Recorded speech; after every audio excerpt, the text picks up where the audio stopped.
Hi, everyone. My name is Christine. Welcome so much to the American Canadian School of Medicine Admissions Ask Me Anything session. I'm just going to wait a little bit for some folks to start joining as we're very, very prompt today. So just a little overview of how today is going to go. We're going to host our Ask Me Anything, and I think this is just a really great opportunity for you to get any of the burning questions you've had about medical school, about the admissions process, about ACSOM in general, because I know sometimes you have one question and then you see some other folks' questions, and it just kind of makes you think about something that you would like to learn more about. So this is really kind of an open-ended discussion where you really lead the conversation. I do have some prepared points and slides that I'd like to chat about, but ultimately this is about you, your specific questions about, where you're at in the journey. Maybe some of you have applied to medical school before. Maybe this is your first time. So no matter where you're at in the journey, in the funnel, don't hesitate to ask me anything, as the name of the session implies. So as you can see, we have kind of a chat feature. So this is where you can post your questions and I will get to them live. And I can, walk you through some of the steps. I can share my screen and walk you through some of our web pages. Just going to be a very interactive session. And while I wish I could be in person with each and every one of you kind of going through the process, virtual is the best way to reach as many people as I know we have registered today and from all over the world. I know we've got folks joining from Dominica, we've got folks from the US, we've got folks from Canada.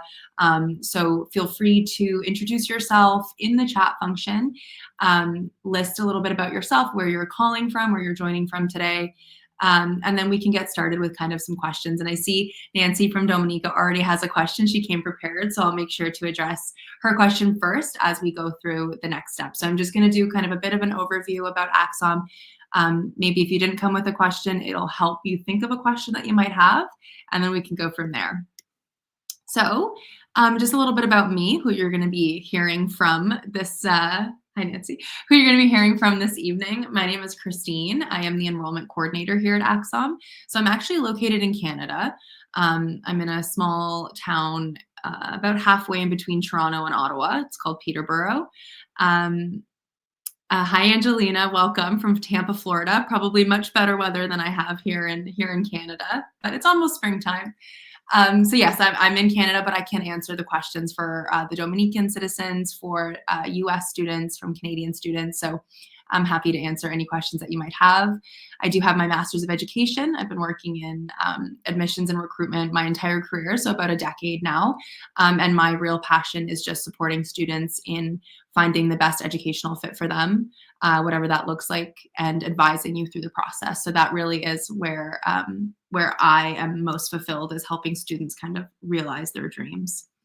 So as some of the questions get loaded in the chat while you all start typing away, I'll just talk a little bit about ACSOM briefly and what we call the ACSOM advantage. So as some of you might have done a lot of research about ACSOM, the American Canadian School of Medicine, before coming to this session. For some of you, it might be your first touch point.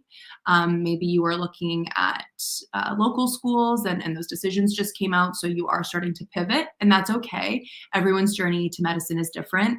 We just want to make sure that you have all the information that you need to make an informed decision for yourself, for your family, and for your future. So at ACSOM, we really prioritize case-based learning in small groups. So you'll be in a class of no more than 10 students, and you're going through a case-based learning module.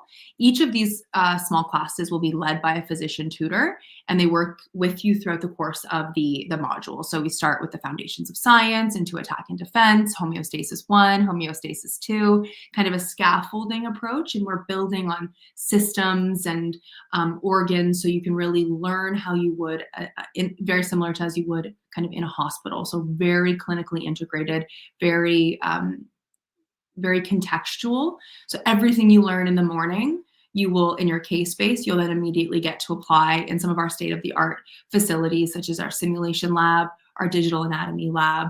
So everything you learn in the morning gets immediately applied into a real-world setting.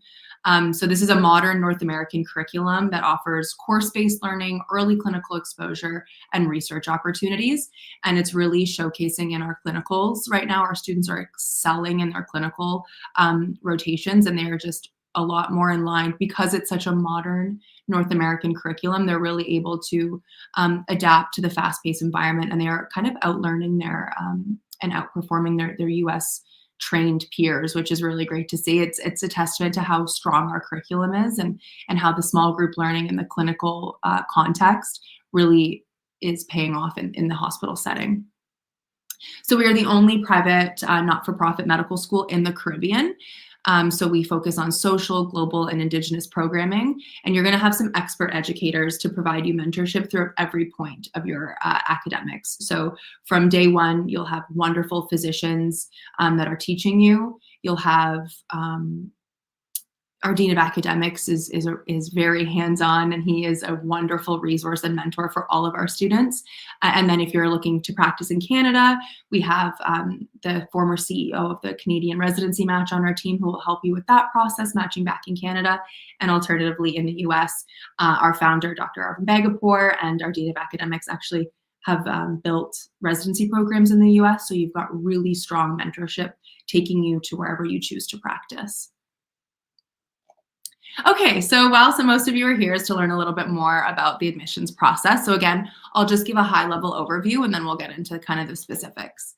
So a lot of students will ask, if they're competitive, and they'll look at very specific areas of their application and say, okay, well, my GPA isn't as high as I want it to be, or I didn't perform as well as I know I can on the MCAT, and they'll rule themselves out. What I love about ACSOM is that our admissions process is holistic. So we look at a wide variety of factors to determine whether or not you will be a strong candidate for medical school. That comes down to, sorry, I'm just going to kind of look over, that comes down to your GPA, your MCAT score, your resume, your personal statement, your letters of recommendation, your extracurriculars, your leadership opportunities, any research you have. So all of that creates the candidate that we present to the admissions committee and that we move through to the interview process, which is where you get to tell us why you'll be a great physician. So if your MCAT score isn't as high as you'd like, or your GPA isn't as high as you like, that's okay, because we look at who you are as a whole, as a person, instead of some of the individual sums of the parts. So I always say, if you have that desire to be a physician and you know you have what it takes and you meet the prerequisites, go ahead and apply and let us determine whether or not you're going to be successful in the process. So some of those prerequisites are 2 semesters of biology, 2 semesters of chemistry, 1 semester of organic chemistry or biochemistry, 1 semester of physics, and 1 semester of math. So those are the courses that we need you to have. You can have any bachelor's degree or equivalent to apply into the program. And then we look at those specific prerequisites. We look at your overall GPA, your MCAT score. And if there are some prerequisites you're missing, or if you don't have your MCAT and don't plan on taking your MCAT, we do have alternate pathways as well, such as our MD Direct program. So when you do apply, if you have your AMCAS, your ACOMAS, your OMSAS, all we need is a copy of that to apply, as well as your resume and a personal statement if you don't have it for the OMSAS, for example. And then if you want to apply with your transcripts only, we need a copy of your resume, your CV, your transcripts, your MCAT result, and your personal statement. Letters of recommendation can come later. We don't need those right at the time of applying. So a little bit about the timeline is you can submit your application, which is completely free, by the way. So I know that was part of Nancy's question, is what it costs to assess your transcripts. Our application is completely free. As I mentioned, we're a not-for-profit, so we're not looking at kind of making a profit on any of our students. Our application's free. You submit your application. You can do that using the QR code if you're feeling very inspired right now. And then we review your application. We present you as a kind of a whole with your documents and all your files to the admissions committee. They determine whether or not they would like to see you for an interview. Then we let you know that the committee has decided to let you move forward with an interview. You would book that. Then you interview with the committee. It's about an hour-long interview process with a member of our admissions committee, which ranges from folks that are practicing medical doctors. We have folks with their PhDs in education, PhDs in psychiatry. So it is a really robust admissions committee. And then they meet weekly to determine the candidacies and their successes. And then you would get your decision back. And then you have a lot of time to move through the process, to accept your offer, to book your travel, to meet with financial aid. And we move you through that entire process as well. There's always someone there to support you through the next steps. Speaking of, if you are looking for support throughout this process, there will definitely be people there to help guide you. So I am one of those people, so you can always meet with me. That's a QR code for a booking with me. If maybe you have some questions that you don't feel comfortable sharing on such a public format, no problem. Book a meeting with me. Call me, text me, send me an email, whatever works best for you. So that's my contact information, and then I'll provide that at the end of the webinar as well. We also have a wonderful student support services team that helps you with booking your housing. We do virtual showings of all of our housing and accommodations for students. They help with booking your travel, with your immigration visas, with acclimatizing to the island, to understanding what to pack, what you need, all of that stuff. So we have a wonderful team that will help you go through that process as it comes. And we do it kind of in phases so as to not overwhelm you, but we're very helpful, and you'll even get texts from our student support services team that's like, hey, this is the cheapest I've seen the flights to Dominica in a long time. You might want to consider booking now. So we try to be as helpful as we can for students. We also have our financial aid department who help with understanding loans and professional lines of credit, with understanding debt management, debt repayment, budgeting, and all the things that come with, paying for your medical education. Okay, so that was just a very high-level overview, and my apologies if I went through that really quickly. I just wanted to make sure I could get to your questions. So you can drop your questions in the comment section, and I'll go through them, and I'll try to get to everything. And then just as anything comes up, feel free to ask. So Nancy, who's from Dominica, that's wonderful. You have a bachelor's and a master's. So as I mentioned, you don't have to pay to have your transcripts evaluated. You can actually submit the application and we will let you know kind of where you fall. You can also email me, which I know you have, and I'll do a pre-assessment for you before you want to submit an application, just to see where you'll fall. If you don't have an MCAT, then I would recommend applying to the MD Direct program. I think that that's a really great option for you if you don't plan on writing the MCAT. Our MD Direct program is it's now offered online as well. So it's a 16-week preparatory course that you kind of get all the foundations of science, and you have a lot of opportunity to have self-study time to really acclimatize to what your medical education is going to be. And as I mentioned, it's for students that don't have the MCAT or don't have all of the prerequisites that we require. So it's very heavy on the biochemistry, and it's kind of it's the foundations of science that we know you'll be prepared for the medical education. And if you pass the MD Direct, you get automatic admission into our MD program. And as for all scholarships, they are admitted at the time of your acceptance. So after you apply, if you get an acceptance letter, when you get your acceptance letter, you'll also get your letter of recognition, which includes your scholarship amount. So for different folks, sometimes we need to see what your citizenship is if you're getting a citizenship-specific scholarship, but we will kind of be in touch with all of that. So you don't have to apply for it. It's actually done automatically.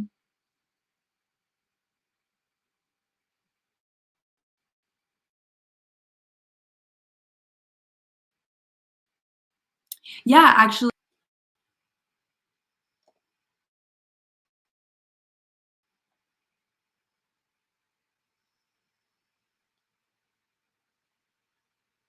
Sorry, my internet got a little slow there. Okay, my apologies about that. Yes, so we do actually have students on the island that do have families.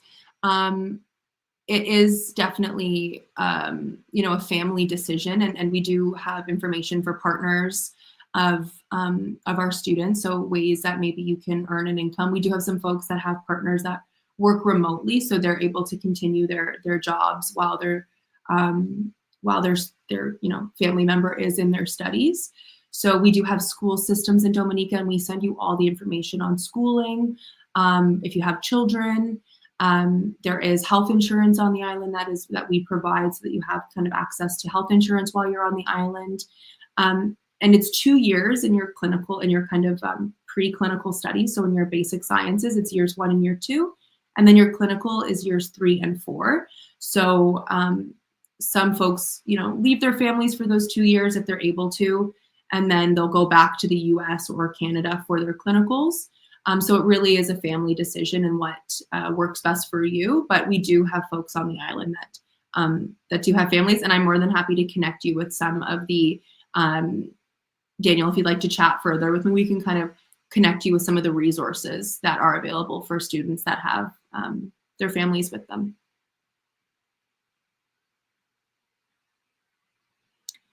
Angelina applied for spring 2027, but yes, so we don't have our full calendar for the 2027 confirmed just yet, but it will start in January. So our 2 intakes are in January and August.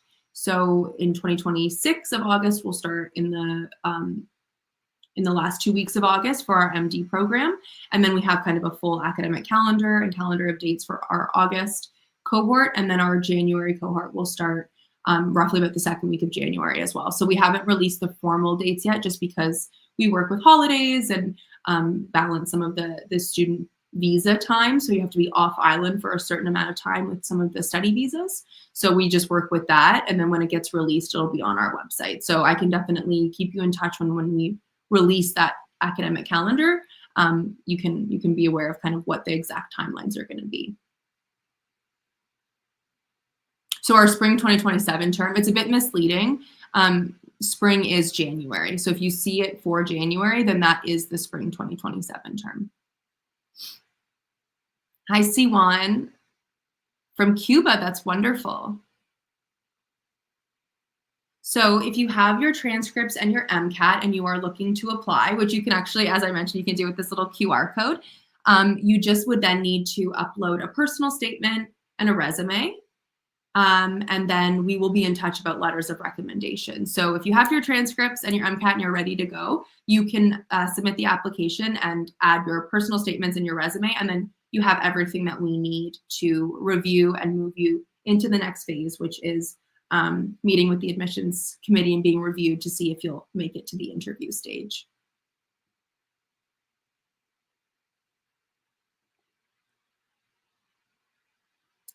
Yes, if you applied through the ACSOM application instead of an OMSAS or an ACOMAS or the kind of pre-established application files, you do still have to submit your letters of recommendation.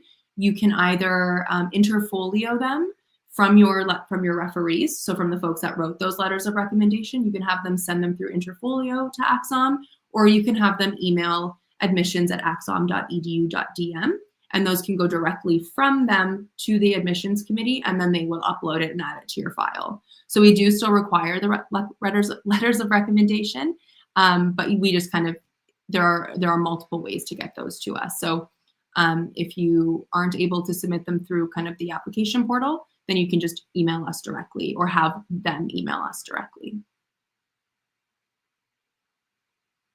So for tuition, so there is, for the years 1 and years 2, tuition is $50,000 US. And then for years 3 and 4, when you're in your clinical years, it's $57,000 US. So it goes up a little bit for the clerkship years, just given our hospital fees and kind of all the insurance that comes with it. And then there are scholarships, as I mentioned, at the time of application. So it varies. We do have our Global Equity Scholarship, which is for kind of, applicants at the admissions committee's discretion. So they award all of the scholarships. They range from $5,000, $10,000. We have some larger scholarships that are given out by the admissions committee. So at the time of application, depending on your GPA, your MCAT score, your extracurriculars, any of the work that you've done kind of in the community, we've got community involvement scholarships, merit-based scholarships. So those are all assessed at the time of application. So there's no one set scholarship amount for students. It's actually individual based off of your application.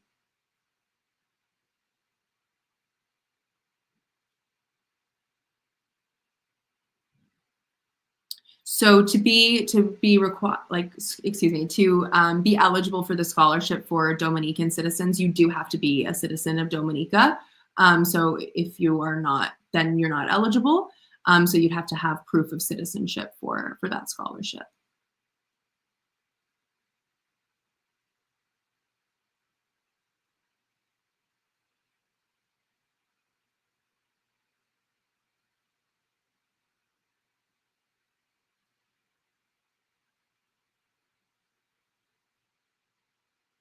Yes, the Dominican citizens do still need to travel for their clinicals, and I do believe it is still covered as part of your scholarship.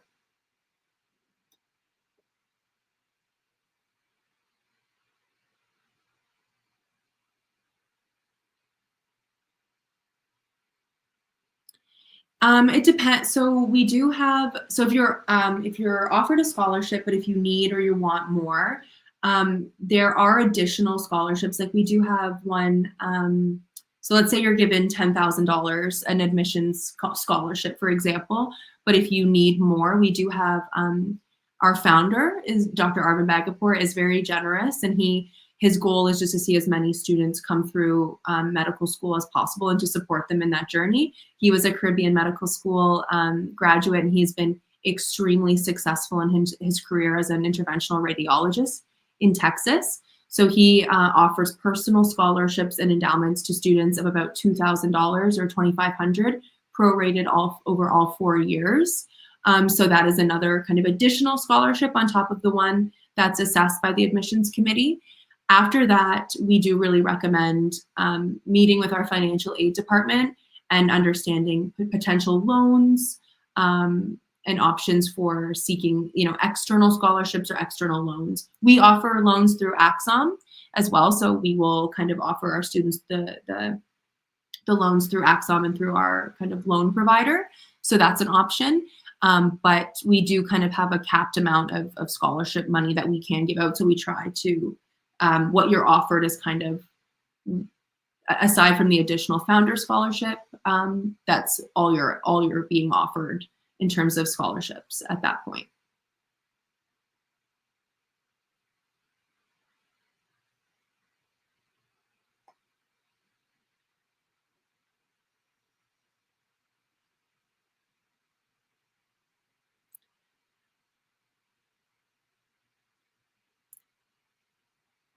While we wait for some other questions to come in, there are some frequently asked questions. Okay, so there's another one about scholarship. Again, it depends on, every student is different in terms of the max percentage of tuition fee that can be covered. So the Global Equity Scholarship is a scholarship we award to very high achieving students and students from very particular circumstances.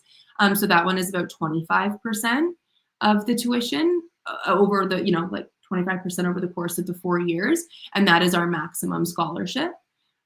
So again, those are just things that we would be assessed at the time of application. I can't say, because you could have certain criteria and certain situations that would make you eligible, but I can't say just because I'm not sure what your personal situation is. So if you do wish to kind of learn more about that, feel free to send me an email or to submit an application, and we can kind of go through what your specific case would be.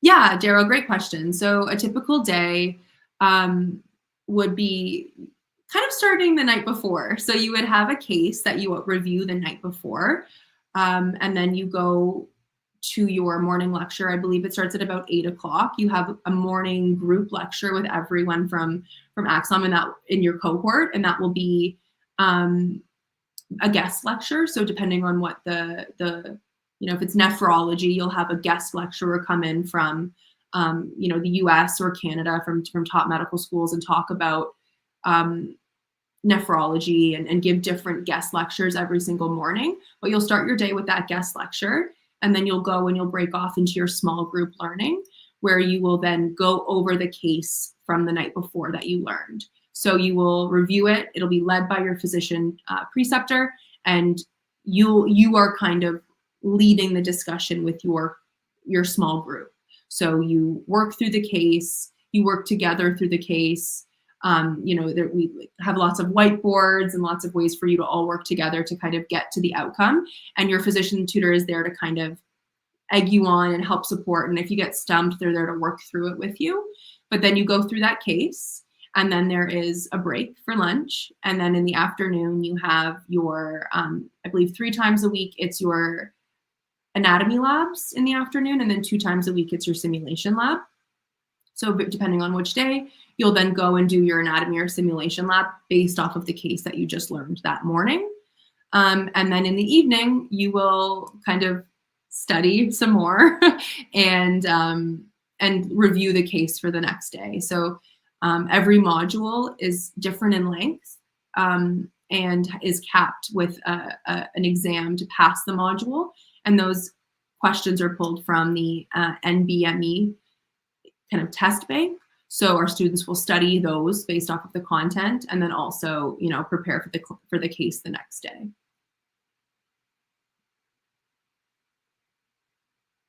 Great question. So Daniel also asked what percentage approximately of students are from the US and how many get fully licensed to practice. So I would say in our upcoming cohort, I would say about 80% of students right now are from the US. And in our upcoming cohort, maybe like 75. So yeah, around 75 to 80% of the students do come from the US. And then 25%, 20 to 25 from Canada. And then we do have Dominican citizens. We have folks from Nigeria. We've got folks from, all around the world that do apply and attend. In terms of licensing, we actually are only in our 3rd year of being a medical school. So we opened 3 years ago, and our students are in their clerkships right now. As I mentioned, they're doing exceptionally well in their clerkships. But we are fully accredited by 2 different accrediting bodies. We are on the World Directory of Medical Schools, which allows you to get fully licensed to practice in the US or Canada. So, upon completion of medical school and matching, our students will be fully eligible to go through all of the licensing to be practicing kind of in the US or Canada. We're still in our 3rd year, and our students are doing really, really well, which we're very excited about.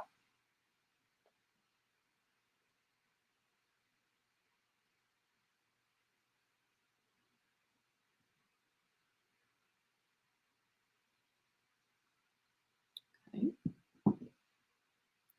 So I just want to kind of, as we're talking about admissions and kind of on that note, some people wonder about GPAs or MCAT scores and what is required. Since we do take a holistic approach, we do want to make sure our students are academically prepared for the program. This is a very competitive program academically. It's not, we take our curriculum very, very seriously, and it's an academically rigorous program. So we do want to make sure that we're setting our students up for success. So we do have kind of a minimum GPA and a minimum MCAT that we do look at. But then also, if your MCAT is a bit lower, but you've got a great GPA, we take all of that into consideration with the holistic review. So don't worry so much, as I mentioned at the beginning, about, if your MCAT isn't necessarily fully reflective of what you can do as a student, because we will look at your GPA as well. We will look at your resume. We will look at your clinical experience. We will look at your part-time jobs. We'll look at your community involvement. We'll look at your letters of recommendation. We'll take all of that into consideration to create your student profile and your admissions profile to present you to the committee. So I just know, especially working with, high achieving students, sometimes students can say, well, my MCAT isn't as reflective of me, or I did really well in my first 2 year, or I did not so great in my first 2 years of study, but then I really picked it up and I did great in years 3 and 4. We look at that. We see that upward trend. And then you might even get asked in the interview, what contributed to this upward trend? Was it you finally found study habits that worked for you? Was it, a personal issue that you overcame? And then that can speak to your resiliency, to your dedication, to your ability to adjust. So all of that is very important to us, and we do look at each individual candidate and really see your strengths. And in the interview, we take that opportunity to ask you about it. And so if you think something is, if you failed organic chemistry, that's okay. If you took it again and you did so much better, we want to know why. What did you do? What changed? That says something to the committee. So I think there's a lot of students can put that, and applicants can put that on themselves and think that doesn't make them worthy of a medical education, when that is so far from the truth. Everyone goes through ebbs and flows, and it takes a while to figure out what works for you. And the transition from high school to learning independently, living on your own, that is a huge adjustment. So don't be worried if there are things on your application that you think might be a detriment to your application, because there are a lot of things that will probably speak to the strengths that you have, and those characteristics that will make you a strong physician. So I just think that's important to kind of reiterate, because I know I've worked with students for a very, very long time, and students can sometimes self-reject. And I think that I just want to tell you that don't self-reject. Let us go through your application and let us look at all of the strengths that you do have, and look at your background and your experiences a little differently than you might look at them. So that's just a word. That's just some advice, and just something to kind of help carry you through the next steps.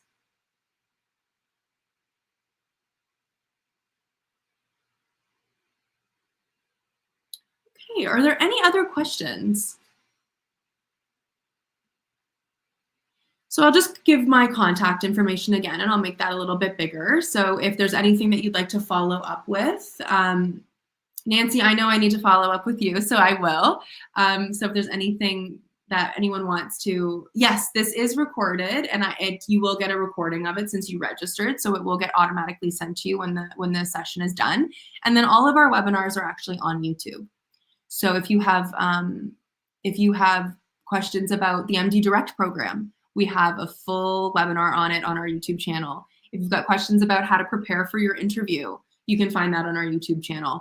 If you want to know more about the curriculum, we go in depth on the curriculum and on our digital anatomy on our YouTube channel. So those are just really great resources if you ever are just kind of looking for more information. Oh yeah, if you are out of the state we do all of our interviews virtually. So you don't have to worry about getting to a particular location to do the interview. It's all done virtually with a member of our admissions committee. So you don't have to worry about that. We send you the Zoom link. I would just recommend, having good lighting, dressing professional, showing up a little bit early, and being really, really prepared. So learning a little bit more about ACSOM, about our curriculum, what we offer, what Dominica is like. I think all of that goes a really long way when you're doing the interview.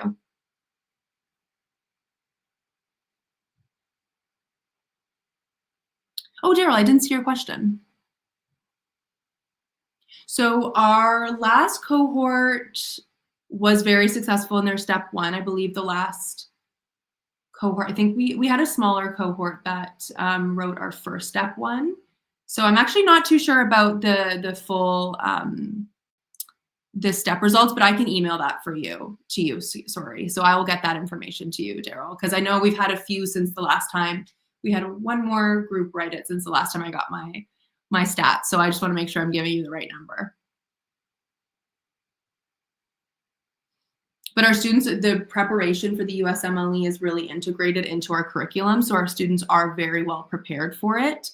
As I mentioned, every module is capped with exam questions from the NBME. So as you're going through and passing our curriculum and moving through module by module, you're also preparing for the step one, which I think is a really great way of doing it, so that when it comes time to study, it's already been kind of ingrained and you already have the tips and tricks, and you've kind of been doing practice assessments going through to the time of the USMLE. So I think that's a really great way to kind of structure the curriculum, and it has been successful for our students. And I think what I love about ACSOM is we're a small school, so we have the opportunity to kind of pivot, and we have these like specific resources that we have for our USMLE prep that we were giving our students, but they were all using a different resource. And once our Dean of Academics found that out, he was like, "Oh, you've been using this? Oh, okay. We'll pay for it now and we'll give you all access to it." So students kind of went and found something on their own that worked for them. And then our dean, Dr. Amade, was just like, "Oh, don't worry about it. We'll pay for it now." So it's just kind of, it goes to show the kind of the connection that we have on the island with the students. And it's a really strong cohort and they get along really well. I think the small group learning and the cohort model really inspires everyone to work together and to help each other out, because if I do well, you'll do well. And then the whole class does well. So it is a really great mentality. It's not competitive. The upper year students, they just started, they wanted to start a peer mentoring program so that they can help support the students that are coming in below them to help, understand next steps and moving into clinical. And I think that's all student led, and it's all things that they have come up with on their own. All the clubs and associations and initiatives are all student led, and it's all just ways that they can support each other. And I think that's really amazing and really a testament to kind of the community that we have on the island. And yes, medical school is very intensive and they do a lot of studying, but they also go to the farmers market together on the weekends, and they do volleyball tournaments against local schools on the island. And they do basketball tournaments, and they have cultural nights, and they do movie nights. And it's just, they spend a lot of time together kind of relaxing and de-stressing. And I think it's we're a small school compared to other kind of international medical schools, and it really has created a strong, tight-knit environment of students. Yeah, Nancy actually saw them on the beach playing volleyball, and I think we won our first basketball game against the local high school. So we are moving up. But yeah, I think it's a testament to kind of the community that we have, and it's a very, very good culture. And we have student ambassadors as well. So if you ever want to hear directly from a student going through it, please send me an email, and you can book directly with the student ambassadors. So I think, you can hear it directly from them, unbiased, unfiltered, to hear what they say and how they are moving through the curriculum and how they are best studying and what's working for them and what's not working for them, and any tips and tricks they might have.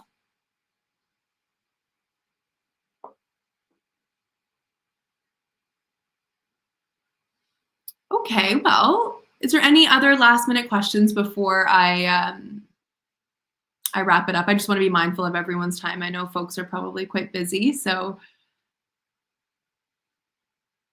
Okay, I'm going to put, as I'm just going to put my email in the chat. And please don't hesitate to reach out if you need anything or if you want to follow up on anything. It's my pleasure to help walk you through anything, to connect you with any resources that you might think would be helpful at this stage. So thank you so much. Nancy already booked a meeting with me. She's on it. Oh, Daryl's got a question.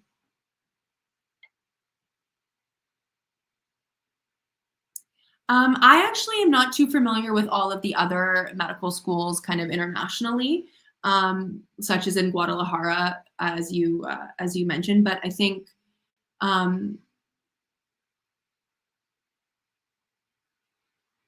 sorry, there's a couple more questions, so I'm happy to stay on as long as you guys have questions. So in terms of, I think, even in terms of international medical schools, I think that we are more like a North American medical school. So like we're more like a US or Canada medical school in the way our curriculum is structured. So we don't have large lectures. We don't We don't, go through anatomy and then physiology and then, pathology. We teach you holistically. So you're looking through systems and organs. So you're going to do like, you're going to do the cardiovascular system, and then you're going to learn how it relates to, your kidneys. And you're going to really see how the body works together versus as individual subjects. So it's more of a systems. So that is a very modern approach. So that would be different from any of the international schools. That's different than even some of the schools here in Canada or in the US. There's only a few case-based schools in Canada, for example. So that is a really modern approach to medical education. We do digital anatomy as well versus like traditional cadaveric anatomy. So you're learning your CT scans, you're learning your anatomy through how you would be presented it in the hospital, because you're not presented a person that has passed away and asked to fix them. You need to be able to do that with your CT scans, with MRIs, with X-rays. So that's how we teach anatomy, and that is a much more updated version. We also have kind of the simulation exam, or lab, so you can see what the anatomy looks like on a healthy body, but then also, what it looks like, how you'll get the information presented. So I think that is a huge standout for our school in particular amongst all medical schools, not just international ones. And we do have affordable tuition because we are a not-for-profit. So amongst other international schools, we are some of the most affordable. We are more affordable than out-of-state medical schools in the US. So that is a huge advantage as well. And I think just being very small, it offers a lot of personalized supports for our students as well. So those are some perks. I'm not familiar with the specific medical school in Mexico, but those are some just really strong advantages of ACSOM in general. Yeah, as a non-traditional student, we do have actually some non-traditional students. So, folks that have come that are career switchers. Some folks that have, like started out as nurses or paralegals and switched careers to medicine. So that are a little bit more mature in age. We do have folks with families, kind of as I mentioned. So I would say it's a smaller number, but it's not maybe like 10 to 15% of our students are mature and non-traditional. Our average age when we first started was about 27, 28. It's gotten a little bit younger now just because more students are going directly international if they're not successful their first attempt in medical school. But we do have career switchers. We do have just folks that have come to studying later in life. We've former chiropractors. So yeah, so I think students come from all backgrounds, and I think that is what makes our campus and our culture so diverse and unique. And then that perspective really helps our students as well. So having folks that come from different backgrounds in terms of careers, in terms of life experiences, in terms of maturity, I think it really just enriches the overall class, and everyone learns from each other, and it really strengthens the overall cohort and the overall learning experience because it allows a diversity of thought, of perspective, and I think it's inspiring to see kind of generations and folks from different backgrounds. Like what can a former chiropractor teach you about anatomy that you might not have considered, or what does a paralegal who has a bachelor's of political science have to say about this ethics component? So I think that it's a really wonderful environment when folks do come from different backgrounds. So we do have non-traditional students. That was a very long-winded way of saying we do have non-traditional students, and they are more than welcome and supported. And I think it's a very nice culture to be a part of if you are a traditional or a non-traditional student. Thank you everyone for sharing kind of your experiences with me, where you're from, where you're at in your journey. I know I wish I could see your faces with this platform, but it's been really lovely to get to know you and to learn a little bit more about you. And I'll go back to there we go. I'll go back to this slide. Oh, thank you, Seiwan. I hope I'm saying that properly, but Yeah, so this has been a pleasure. I'm hoping to make this more of a monthly thing. So if you have any more questions, you can always just drop in for the next one, or you can send me an email. We have, we're available all the time. We want to make this journey as seamless and as exciting for our students. So, oh, perfect. Yeah, so it was a pleasure spending the evening with you, and thank you so much for taking the time to learn a little bit more about ACSOM and hopefully make this journey and this process clearer for you and mitigate any of your fears or clarify anything for you. So thank you so much. Okay, everyone, have a wonderful evening, and I hope to connect with you all further. Okay.